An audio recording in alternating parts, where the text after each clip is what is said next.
Welcome to r/reader of Reddit. And today's story is, I'm leaving him, but I have to pretend everything is normal. This is posted by you/mechanichungry5615 in r/offmychest. Posted on July 6, 2024. My boyfriend and I have been together since 2022. The night after our first date, he got angry because his TV froze and threw the remote, slammed his bedroom door, shut off the lights, and told me he was going to bed so I should too. I should have left then, but I didn't. He's continued having outbursts like this when angry or frustrated for the past 2 years. He would calm down and apologize and tell me he would do better and I didn't deserve that, and I would tell him it's okay. Summer of 2023, he quit his job, and shortly after we found out I was pregnant. I work as a waitress, so we were forced to move in with his family. He told me it would be temporary, but didn't even start looking for or get a new job until that winter. The entire time he expected me to have saved up all the money we needed to move, while also getting ready for our baby. We were finally kicked out of his parents' home due to his mood swings, which caused them to fight frequently. Our baby got here in spring of 2024, and 2 weeks later, he quit his job again. I have now been expected to pay all the bills, while also walking on eggshells to avoid his anger.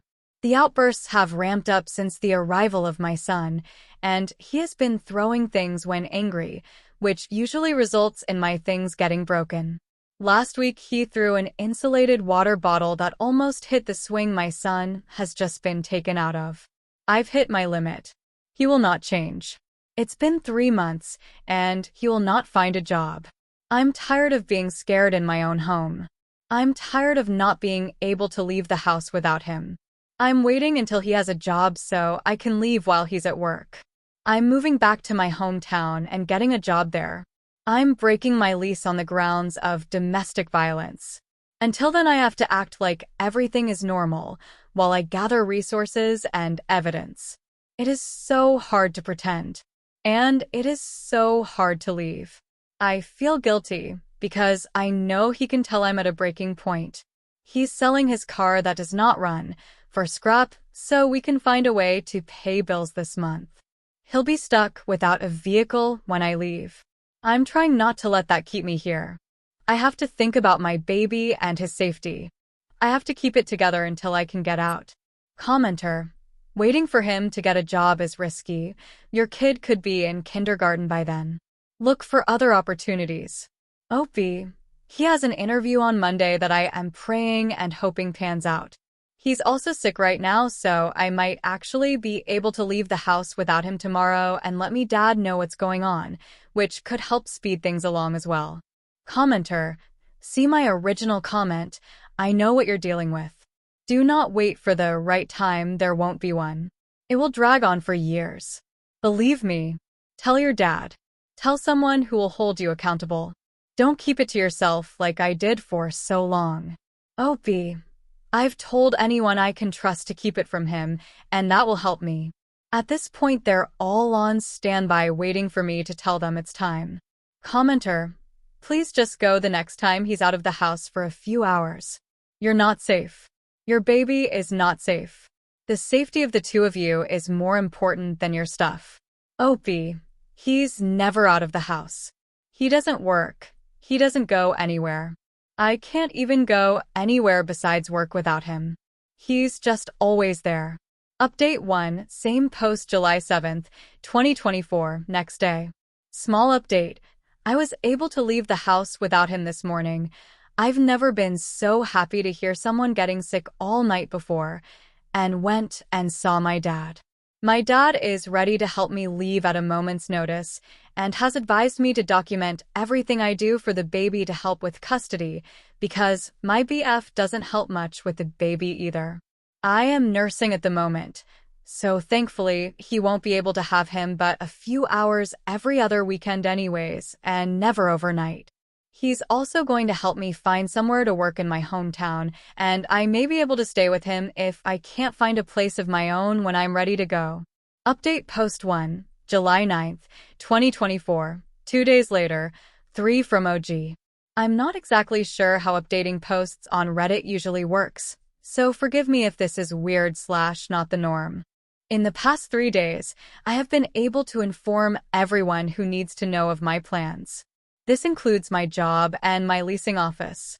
Because I'm moving back to my hometown, I'm having to find work there. But thankfully, my managers are very understanding and supportive of what's going on. They first and foremost want me to be safe. My leasing office is helping me find a way to discreetly remove myself from the lease so I can get out. I have begun recording everything, either on my phone or in writing. My mom is helping me with plans to get an attorney for custody. My dad and stepsister are helping me slowly move things out of my current apartment, as my stepsister live in the same town I do and can take things from me and bring them to my dad to store until I leave.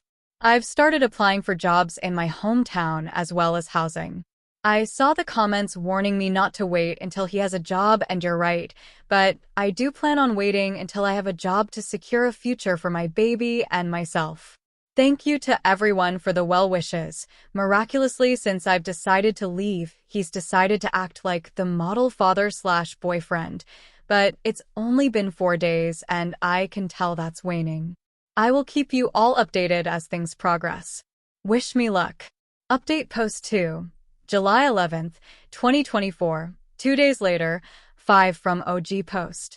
The update you've all been waiting for. I am gone. Yesterday morning, a lot happened. He called his 5-year-old a dumbass. I told him mom as soon as I could, and she has him now. And I had to take my baby to the ER because his dad got him sick and it's turned into pneumonia. While at the hospital, I was stressed and admittedly was a bit snippy with him, but the way he responded by saying, "Well, fine, I just won't talk to you today. I'm done," set something off in my head. I was done. This was my last straw. I needed to get out. That day. So I messaged my family. I had a small, 20-minute window of time where he was leaving the house, and I was going to take it. All day I was patient. I slowly got our things together, covertly putting all mine and the baby's most worn clothes in a laundry basket under the guise of doing laundry later. And as soon as he was gone, I was out the door. I left a note explaining why I left, and laying out my plans for custody and getting the rest of my things. He tried to get a hold of me the whole hour drive to my family's. I did not answer and probably will not for a while. I am safe. My baby is safe. Things are going to be okay. Relevant comments. Commenter. Oh, thank goodness. I am so freaking proud of you. You are an incredibly strong woman and wonderful mother. I don't know where you live, but where I live, character witnesses help in custody cases. Can you get the other mom of his older kid to write a statement against him? His family? They literally kicked you out because of his violence.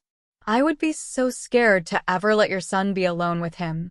If the judge is insistent on giving him some form of custody, I suggest you ask for supervised visitation.